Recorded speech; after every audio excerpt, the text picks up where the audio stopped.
Bonjour, bienvenue pour ce nouveau numéro de Rugby Magazine. Aujourd'hui, on va vous parler de l'avenir du rugby français avec un invité exceptionnel, le président de la Ligue nationale de rugby, Paul Gauze. Vous verrez, il parle de l'avenir du top 14, de la Pro D2, mais aussi de ses relations avec Bernard Laporte et la Fédération française de rugby. Il sera l'invité de Rugby Magazine. D'abord, voici le sommaire.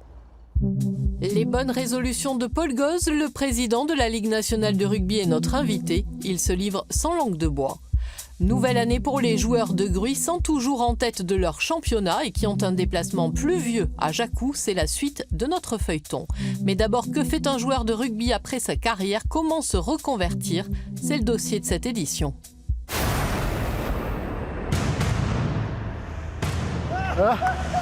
Sur ce chantier à 2 rues de l'Altrad Stadium, Sébastien Cusbic a presque oublié qu'il a été un joueur de rugby. Ou c'est plutôt le milieu qu'il a oublié. Pourtant, avec plus de 100 matchs sous le maillot hérolté, il était en droit de s'attendre à une autre reconnaissance. C'est sûr que c'est une petite mort pour un sportif. Mais bon voilà, il faut savoir rebondir, c'est un nouveau challenge, une nouvelle vie. Donc c'est sûr que c'est compliqué, il y a des moments difficiles. D'ailleurs on n'en parle pas, mais je pense qu'il y a beaucoup de joueurs qui partent en dépression, qui tombent dans l'alcool. À 40 ans, Sébastien Cusbic ne s'en est pas trop mal sorti. Il vient de commencer une nouvelle vie. Il est maître d'œuvre pour une entreprise de BTP, 5 ans après avoir accroché les crampons. Un nouveau métier qu'il n'avait pas vraiment anticipé. Il n'y a rien qui est préparé, quoi. Donc, mais quand on est jeune, moi le premier, quand on est dans le milieu, on ne pense pas à ça, même s'il y a les anciens qui nous disent attention, ça peut être éphémère. Il faut essayer de s'ouvrir un peu parce que tout est fait pour qu'on ait les œillères et qu'on ne prévoit rien du tout par la suite. Conscient du problème, Proval et l'école de commerce de Toulouse ont ouvert l'an passé un module uniquement destiné aux rugbyman.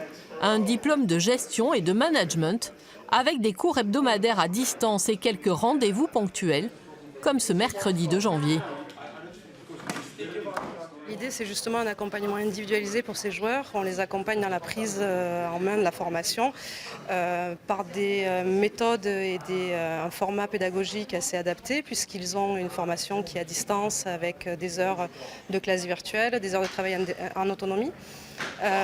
Peu de rassemblements à Toulouse puisque la plupart ne viennent pas de la région toulousaine. Donc vraiment adapté au format du sportif de haut niveau et à son activité professionnelle. On commence les transitions, c'est plus facile. C'est aussi avec la vie après, le business est très important et si tu fais une course comme ça, je pense que la transition c'est plus facile pour toi. 44 joueurs sont inscrits cette année à cette formation entièrement financée par Proval, 44 sur près de 1000 joueurs de rugby professionnels. Il y a donc près d'1 millier de joueurs de rugby professionnels en France. Et celui qui gère tout ça, c'est Paul Gauze, le président de la Ligue nationale de rugby. Paul Gauze qui gère l'avenir du top 14 de la Pro D2, qui a aussi des relations très compliquées avec la Fédération française de rugby. Paul Gauze est l'invité de Rugby Magazine. Il a répondu aux questions de Marc Tamon. Paul Gauze, bonjour. Bonjour. Merci de nous recevoir dans ce restaurant de Perpignan où on se prépare au service, une bonne adresse. Alors justement, le plan de résistance, le 2018, c'est le 15 de France. Qu'est-ce que vous pensez un petit peu de cette nouvelle organisation mise en place autour de Jacques Brunel? Bon, d'abord, je voudrais avoir une pensée pour notre ami Guy Novès, qui est parti donc, depuis quelques semanes. Licenciement pour photographe, ça vous a choqué? Oui, bien sûr, comme à tout le monde, mais bon, au-delà de la procédure, c'est le fait qu'un immense entraîneur comme lui ait cette fin de carrière ça me chagrine un peu, et donc je voudrais lui dire toute mon amitié. Jacques Brunel et son staff, qu'est-ce que vous en pensez?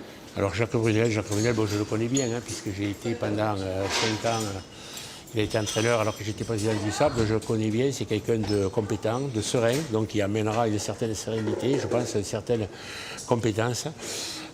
Au 15 de France, et je pense que c'est l'homme de la situation, dans la situation où nous sommes aujourd'hui. On sait qu'il y a un travail à long terme à faire. Vous vous engagez sur la formation des éducateurs. et également sur les gifs, c'est-à-dire la formation française, qu'on n'est plus seulement que des étrangers dans l'élite du rugby français. Alors, concrètement, qu'est-ce que vous proposez? Donc nous, ce que nous voulons, c'est sortir de ces polémiques, faire que nos joueurs qui sortent des filières de formation aient plus de temps de jeu, en durcissant encore le dispositif GIF, d'abord par le fait qu'à partir de la saison prochaine déjà, les mesures, les pénalités par points seront supérieures à ce qu'elles sont cette saison, et puis surtout avec un plan de monter en puissance du nombre de GIF sur la feuille de match, puisque nous allons partir, nous sommes à 14 aujourd'hui, nous serons à 15 la saison prochaine, nous serons à 16 les 2 saisons suivantes, et nous serons 17 GIF sur la feuille de match obligatoire à partir de la saison 21. Toujours favorable à un top 16 et farouchement opposé à un top 12?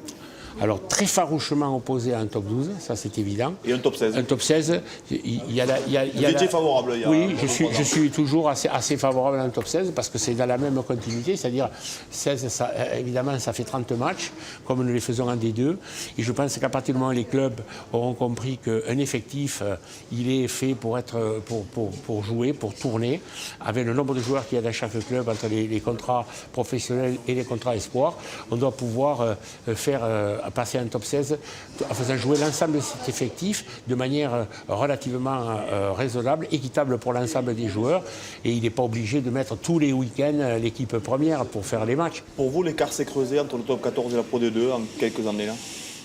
Je pense qu'il ne s'est pas réduit, on va dire ça comme ça. Seul le plus costaud montera, on dira. Allez, il y a une chance également pour le deuxième de Pro D2, pour le finaliste malheureux de Pro D2. Mais je pense qu'il fallait un petit peu faire baisser la pression sur le top 14 pour que à la fois le jeu puisse être un peu plus fluide, pour que les investisseurs qui sont dans les clubs de top 14 aient un peu moins de pression sur leurs épaules par rapport à des investissements et une descente hypothétique. Et donc une seule équipe montera et descendra automatiquement et l'autre fera un match d'accession entre le 13e et le finaliste de la Pro D2. Il n'est pas sûr que ce soit le 13e de top 14 qui remporte ce match, mais ce sera très ouvert et ça permet d'avoir un peu moins de pression en top 14 et autant d'engouement dans la Pro D2. Est-ce qu'il faut vraiment être un monstre physique pour jouer au rugby? Vous le savez, aujourd'hui, il y a plus de gabarits et de joueurs qui font 130 kilos et jouent même derrière.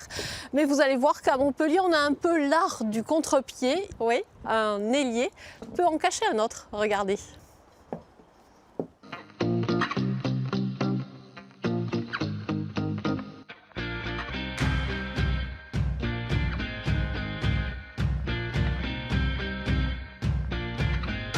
Nemani Nandolo, 137 kilos, 194 centimeters tall, winger Montpellier.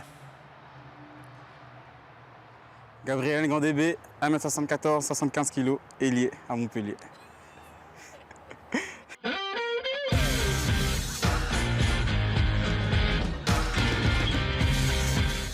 J'étais un peu surpris quand même si j'avais déjà vu au championnat, mais bon, après, c'est un physique atypique et je suis content d'avoir dans l'équipe, donc chacun ses qualités. Hein.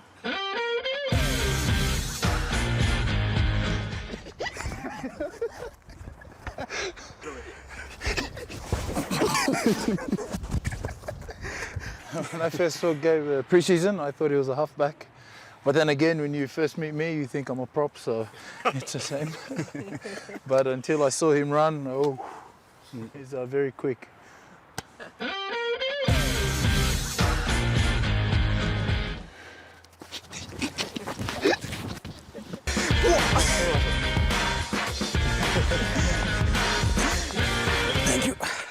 Voilà pour ce geste technique un petit peu particulier avec ces deux ailiers atypiques de Montpellier. Il est l'heure maintenant d'aller prendre des nouvelles de nos joueurs de Gruissant, cette équipe de Fédéral 3 que nous suivons tout au long de l'année. Et oui, il est temps de rechausser les crampons. Déplacement compliqué en perspective pour Gruissant du côté de Jacou, le voisin Héroltais. C'est un gros morceau de ce championnat de Fédéral 3. Alors comment s'est passé ce déplacement? Regardez, nous l'avons vécu de l'intérieur.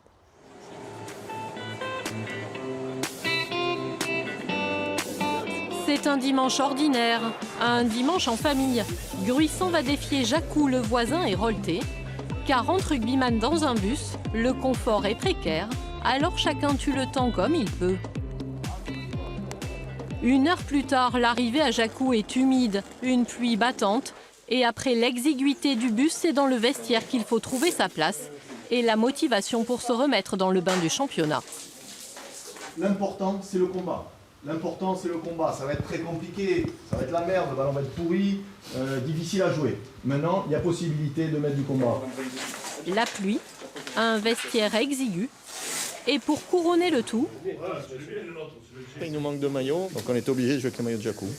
Bon, c'est comme ça. Ouais, on va les battre avec leurs maillots. La seule façon d'effacer tout ça, c'est que le premier quart d'heure, il soit d'enfer. C'est que le premier quart d'heure, défensivement, on les détruise. Allez, l'aboyeur de service, vous le reconnaissez, c'est Cédric Rosalène. À 38 ans, l'ancien demi d'ouverture de Montauban, Perpignan et Narbonne n'a rien perdu de sa motivation. C'est vrai qu'il rassure les jeunes quand même, c'est une bonne chose. Il a la lucidité de l'ancienneté, il a la lucidité du fait qu'il ait joué à haut niveau aussi, puisqu'il a joué en top 14 très longtemps.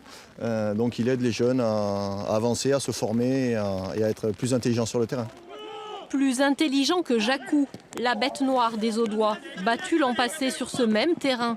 Mais Gruissant cette année a d'autres ambitions, la montée en Fédéral 2. Et même sous la pluie, le collectif gruissanais emporte tout sur son passage. 4 essais à 0, un score sans appel de 29-6. Gruissant est plus que jamais leader de sa poule de Fédéral 3.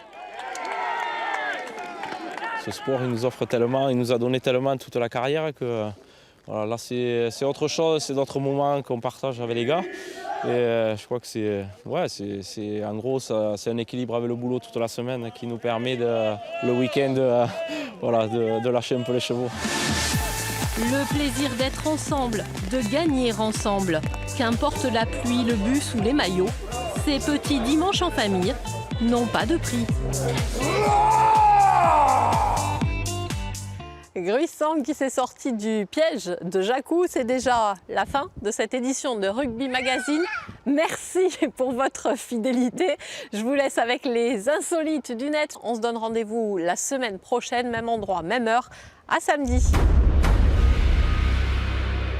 Shifumi, Shifumi, Shifumi, Shifumi, Shifumi, Shifumi, Shifumi.